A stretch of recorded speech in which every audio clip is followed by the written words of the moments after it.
suivez le Saint-Marc-Tabou.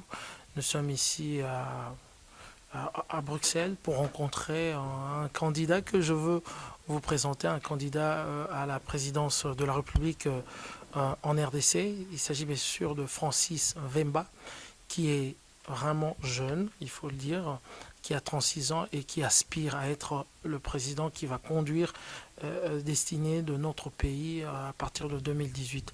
Francis Vemba, Bonjour.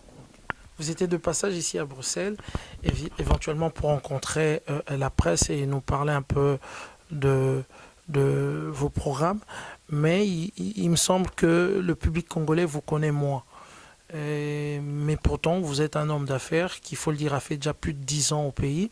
Et souvent, quand on est homme d'affaires au pays et qu'on on gagne assez bien sa vie, souvent, ce sont des gens connus, ce sont des gens qu'on chante et tout. Qu'est-ce qui fait que vous n'êtes pas dans ce panel-là de gens qui on chante parce qu'ils ont réussi dans leur vie et dans leurs affaires?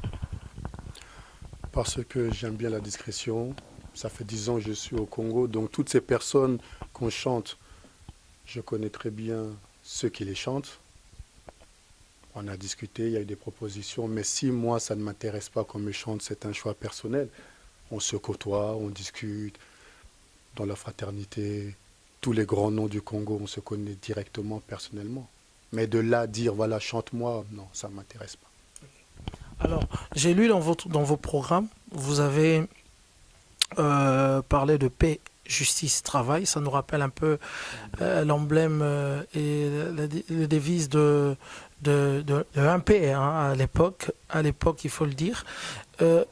Vous avez parlé de paix. Est-ce que vous pouvez nous dire dans votre programme qu'est-ce que vous allez faire pour apporter la paix avec ce qui prévaut à l'est de notre pays aujourd'hui? Quand on parle de paix, il n'y a pas de paix sans sécurité. Nous sommes d'accord? Pour obtenir la paix, il faut déjà avoir la sûreté. Donc il faut sécuriser nos 9 frontières. Nous sommes le seul et unique pays au monde qui a 9 voisins. Qui dit la paix dit avoir des bonnes relations avec nos voisins. Dans mon programme, je dis, et je le confirme, il ne faut pas, comment dirais-je, rentrer dans une nouvelle politique de conflit. Parce que lorsqu'on est dans le conflit, on ne peut pas développer un pays. Donc rapidement, il faut obtenir une stabilité, une paix et une sûreté. Donc il faut absolument renforcer l'armée congolaise aux frontières pour qu'ils puissent sécuriser et le territoire et ces populations-là. C'est la base. Lorsque on va arriver à sécuriser ces 9 frontières, on peut commencer à avoir une image d'un pays en paix. Et tout investisseur ira toujours dans un pays en paix. Personne n'ira investir là où il y a le bordel ou là où il y a la guerre. Donc c'est de l'image du pays de dire, voilà, on a sécurisé nos territoires, notre population est sécurisée, on peut commencer à faire venir des capitaux étrangers. Vous avez parlé de recensement aussi par rapport à l'infiltration qu'il y a dans l'armée congolaise. Est-ce que vous pouvez nous expliquer un peu plus? Non, je n'ai pas parlé d'infiltration de l'armée congolaise. J'ai vu dans votre interview sur Sputnik où vous avez dit qu'il faut recenser aussi l'armée pour essayer un peu de... Quand on dit recenser, c'est un nombre. On ne parle pas ni de religion, ni de nationalité. Non, non, non, non, non. L'armée congolaise doit être restructurée et redonner envie à cette armée de pouvoir sécuriser et le territoire et la population. Mais de là à dire infiltration, non, ça c'est des mots qui ne m'intéressent guère. Okay. Je ne suis pas là pour dire lui il est ceci, lui il est ceci. Nous sommes tous africains, nous sommes congolais et nous voulons tous améliorer nos conditions de vie et changer notre pays et l'image du pays à l'international. Maintenant, rentrer dans une politique agressive, ça ne m'intéresse pas. Vaut mieux ramener une politique incisive. Est-ce que vous êtes pro-russe parce qu'on vous a parlé de l'implication aujourd'hui de la Russie dans la politique en Afrique et dans l'économie et vous avez soutenu cette approche de la Russie en Afrique dans vos interviews. Est-ce que vous pouvez nous en dire un peu plus? Francis Vemba, il n'est pas pro-russe, il est pro-Congo. Moi, je ne suis pas là pour défendre les autres nations, ils n'ont pas besoin de moi. Moi, je suis là pour défendre mon Congo. Donc, je suis pro-Congo dans le sang, dans le projet, dans la vie. Tant que mon pays avance, je suis pour le Congo. Maintenant, toute personne qui désire investir au Congo pour améliorer mon Congo, cette personne est la bienvenue. Mais de là à dire je suis pour, moi je suis pour le Congo. Un point, un trait. Alors, vous évitez chaque fois de faire des commentaires sur ce qui se passe dans le sphère politique congolais par rapport à l'opposition et la majorité. Vous êtes vraiment sur ce point-là, vous évitez en tout cas d'entrer parce que vous préférez évidemment faire votre politique. Ce qui se passe actuellement dans l'opposition, parce qu'il faut le dire que si vous êtes là, c'est pour changer. Et pour changer, évidemment, il faut qu'il y ait une alternance. L'opposition congolaise veut l'alternance. Et c'est pourquoi il y a eu cette réunion de Genève qui en est sortie avec les désistements de deux grands de l'opposition. Est-ce que vous avez une analyse à faire par rapport à ça? Non, je n'ai pas d'analyse par rapport à faire à ça. C'est les histoires de mes aînés, ils sont plus doués que moi à ça, donc il faut les laisser. Nous sommes une nouvelle génération. On les regarde avec un œil respectueux.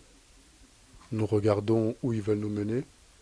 Moi, je le dis, je suivrai toute personne qui a l'amour du Congo et qui inspire réellement un réel changement. Mais de là à dire, donner mon avis, non. Mes aînés n'ont pas besoin de moi pour un avis parce qu'ils se débrouillent très bien sans moi. Avec leurs histoires, candidat, pas candidat, ça c'est leur... Moi je ne regarde que le Congo. Un message fort à tous les jeunes et tous les Congolais qui vous regardent en ce moment dans mon programme. Qu'est-ce que vous pouvez leur dire pour qui, dès qu'ils iront dans les urnes, pensent à voter Francis Vemba? J'ai un message à cette jeunesse. Cette jeunesse doit se dire qu'elle est déjà arrivée à maturité de pouvoir se prendre en charge elle-même. Au jour d'aujourd'hui, nous n'avons plus besoin qu'on nous prenne la main. Nous avons un âge où on peut dire on veut ci, on veut ça, on veut plus ça. Aujourd'hui, ces élections, c'est une transition générationnelle. On doit la saisir. La jeunesse congolaise a l'opportunité de dire aujourd'hui, on veut être représenté par lui. Parce qu'il est un des nôtres, il nous comprend, il est comme nous. Et il veut absolument changer, transformer notre destin de rien à tout. On peut le faire, c'est possible.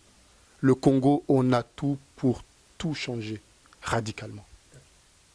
La différence, je reviens un peu à la question que j'ai faite à la conférence de presse. Quelle est la différence de vous, pas seulement avec le président Joseph Kabila par rapport à l'âge, au président Mobutu aussi, qui a eu le pouvoir en tout cas vraiment très jeune.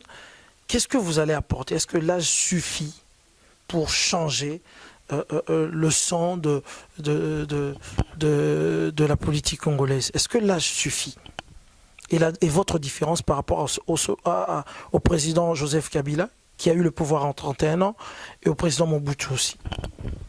L'avantage que j'ai eu par rapport à mes deux aînés, c'est que j'ai eu la chance de regarder leur politique et d'apprendre. Et lorsqu'on apprend, ça évite de faire des erreurs. L'âge n'est qu'un chiffre. Un homme de 80 ans peut ramener du nouveau. Ce n'est pas l'âge. Le nouveau, c'est un état d'esprit. Et cet état d'esprit-là, on peut l'avoir à n'importe quel âge. Il ne faut pas rester focalisé sur l'âge. Ma politique n'est pas par rapport à l'âge, mais un état d'esprit de renouveau. Ni plus ni moins.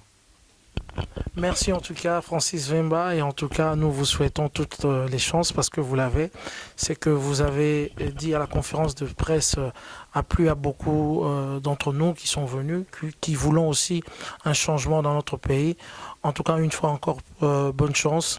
Et merci à tous ceux qui nous ont regardés, en tout cas très prochainement pour le programme de cette émission Course au pouvoir jusqu'au mois de janvier. Merci, au revoir et à la prochaine.